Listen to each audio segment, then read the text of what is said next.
after I did that, he asked me not to kill him. So I told him, okay, I'm not going to if you cooperate. Okay. Which was a lie. Yes. And then I turned him around again and proceeded to stab him.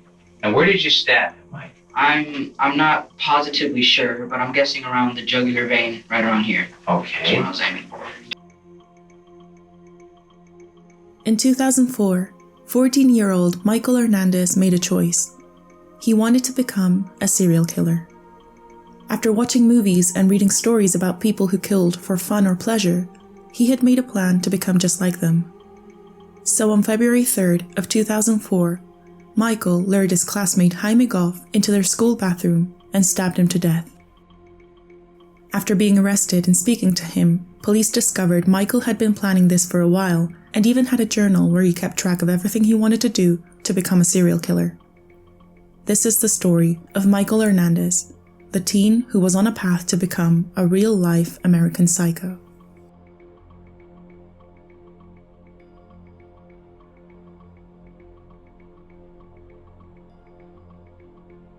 Jaime Gough was a good student. The 8th grader attended Southwood Middle School in Palmetto Bay, Florida, where he loved playing the violin, and his report card usually showed straight A's. Nothing could have warned him that on February 3rd of 2004, his life was about to come to an abrupt end. What he suspected even less was who was about to commit the worst of crimes. That morning, just before classes started at 8:40, Michael asked Jaime to go with him to the second-floor bathroom, since he had something interesting to show him. Jaime didn't hesitate. Michael and Jaime were close friends, and the two would often hang out at school along with Andre Martin, another classmate. So when Michael asked Jaime to step into one of the stalls in the bathroom, he was genuinely interested in what he wanted to show him. However, Michael's surprise was nothing that Jaime would have ever expected. When he turned around, his best friend had a knife in his hand, and although Jaime begged him not to do it, Michael began stabbing him. He stabbed him 40 times and slit his throat. 14-year-old Jaime was dead. A student saw Michael exit the bathroom, and just as he entered after him, he saw someone was sitting on the floor in one of the stalls, and there were traces of blood around them. There was also a black backpack leaning against the wall. The student told a member of the school security, but the guard initially brushed it off as a prank and told him to go to class. When he got to class, the student told another friend, and the two went back to the bathroom to find more help. The backpack was gone, but blood was starting to cover the entire floor of the small school bathroom. So the two peered inside the handicap stall where the bleeding person seemed to be, and what they saw was nothing a teenager should ever see at school. 14-year-old Jaime Gough was covered in blood, leaning against the toilet, his black-rimmed glasses on the floor. When the victim didn't respond, the two teens rushed out of the bathroom and hysterically alerted the security guard. When the guard saw the scene, he exited the bathroom and alerted the police immediately. But when he went back just a few minutes later, he saw the body had been moved from the toilet and was now lying on the stall floor. The school was placed under immediate lockdown. When police arrived, they interrogated the two students who had found the body, and one of them identified Michael Hernandez as the student he'd seen leaving the bathroom just before he saw the blood. Michael's teachers also spoke to detectives. During first period, Michael had requested to go to the bathroom 3 times within the span of just a few minutes, and the teacher had observed there was blood on his shirt. All of this was looking too suspicious, so Michael was sent to an empty classroom to speak to detectives. Initially, he told police he got a nosebleed from playing around with Jaime that same morning before class.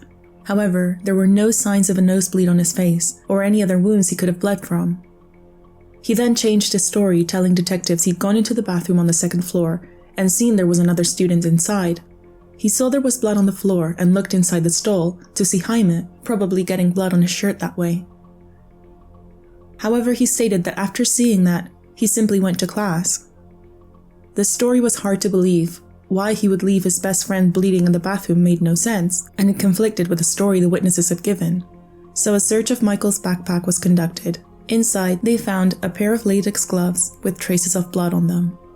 Officers decided to arrest Michael and take him down to the station. By the looks of it, he had just killed his friend Jaime. The version Michael gave shocked everyone who heard it. Do you know an individual by the name of Jaime or Jamie Gough? Yes, I do. And how do you know Jaime?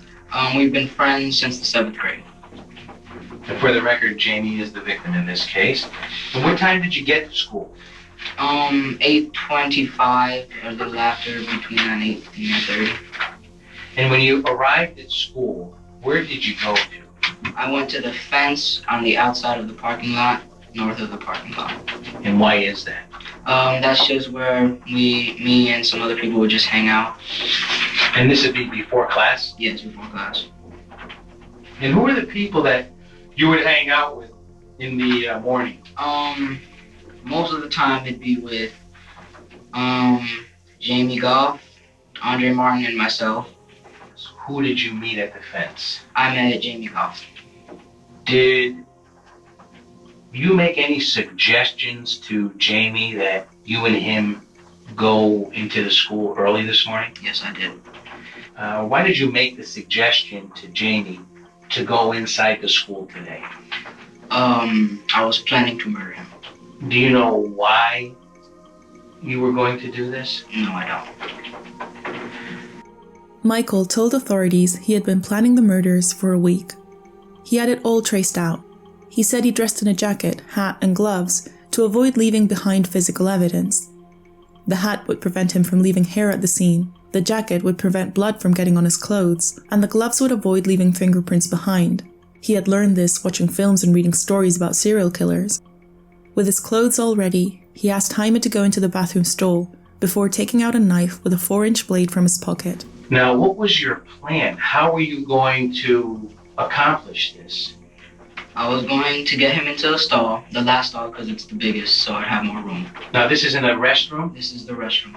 On which floor? 2nd floor. And once you brought or got Jaime in there, how were you going to bring him or lure him into the restroom?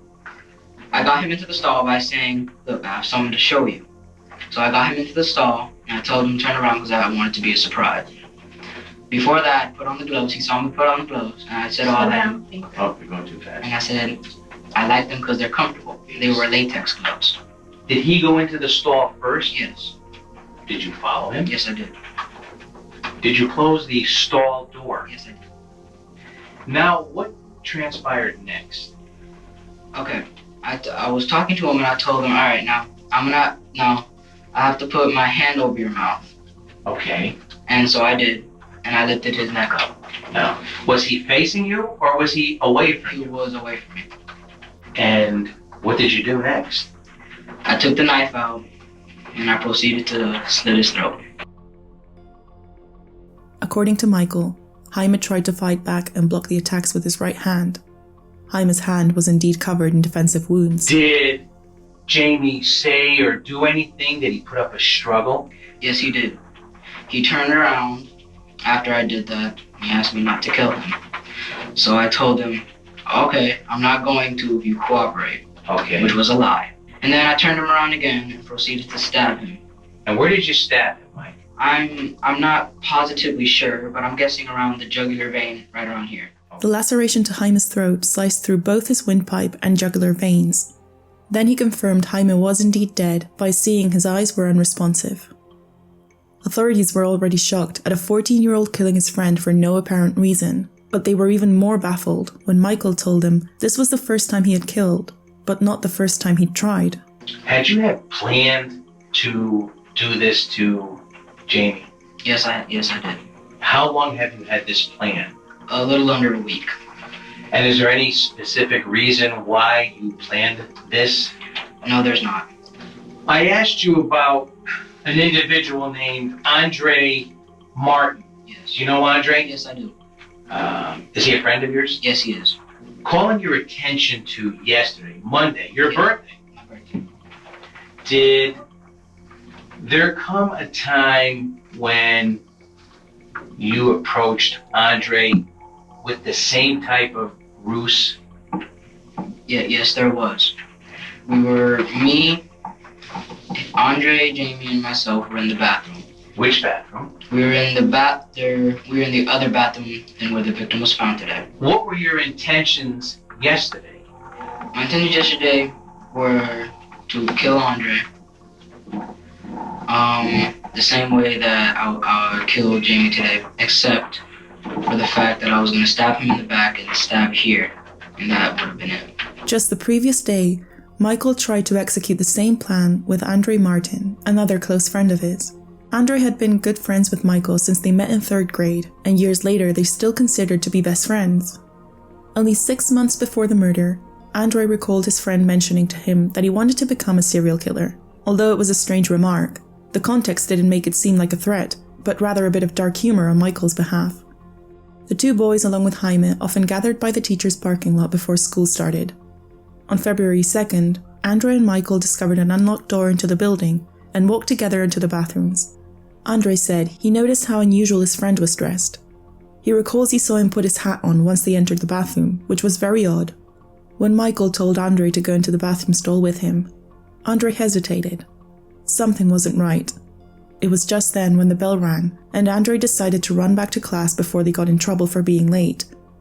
He had no idea what his friend intended to do and how this simple choice had saved his life. Unfortunately, Jaime had said yes. After his confession, Michael was charged with first-degree murder for the death of Jaime and attempted first-degree murder for trying the same with Andre the previous day. As he opened up about his plans, Michael confessed he had been studying serial killers and had an obsession with murder and violent images. He had a list of victims he kept written in a journal. His list included details of how he would murder his 2 closest friends and leave their bodies propped up and displayed on toilet seats. Just a few pages of journal entries have been released and made public, but there were many, many more. This list had been written on the day of his birthday, February 2nd of 2004, the day he tried to kill Andre, and a day before killing Jaime. Other notes included what a murder kit should include: jacket, hat, gloves, tape, and a knife. In his statement to police, Michael also mentioned he felt the desire to kill another classmate by strangulation using a belt and then stabbing them to death. Aside from his plans for murder, the teen had written down titles of violent movies and video games he was inspired by, including American Psycho and Silence of the Lambs. He was also contemplating his next steps in his journal, including stay alone, never forget God, or start a cult and plan a mass kidnapping. But one final thing Hernandez planned to do after his killing spree was completed was to thank God for success first. Before his trial, Michael was evaluated by 2 psychologists, and both of them determined he did not suffer from a mental illness that would have impacted his decision to commit the crime. He understood exactly what he was doing and had willingly carried out his plan.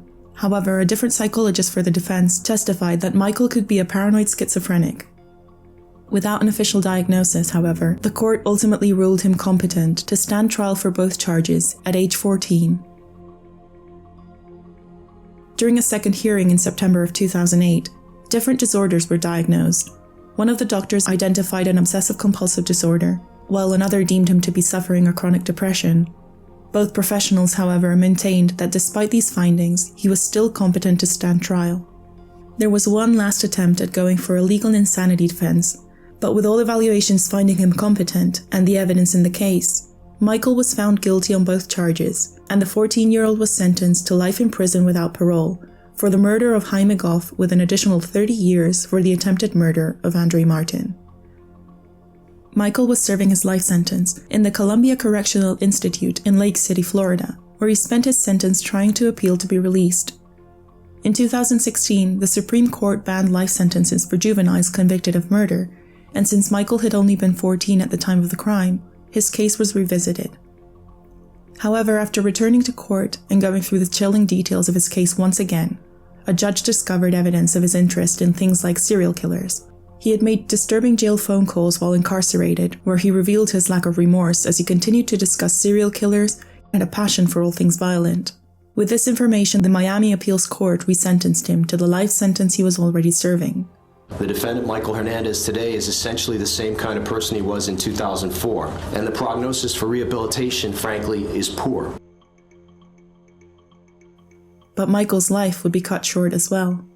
In April of 2021, when he was 31 years old, surveillance video of the prison captured him collapsing on the floor. He had just died. the medical examiner confirmed that the cause of death was a cardiac dysrhythmia attributed to morbid obesity. Although Michael's death came as a shock, the family of Jaime Gough showed sympathy for the Hernandez family. They themselves are still trying to recover from their own loss all of these years later. They remember Jaime every day and wonder what his life would have looked like had he had the chance to actually live it. Andre Martin, after the events of that day, decided to become a police officer, a job he still holds today. In 2018, a street in Palmetto Bay was named after him, dedicated to his memory. A memory that will always remain with those who knew sweet Jaime Gough.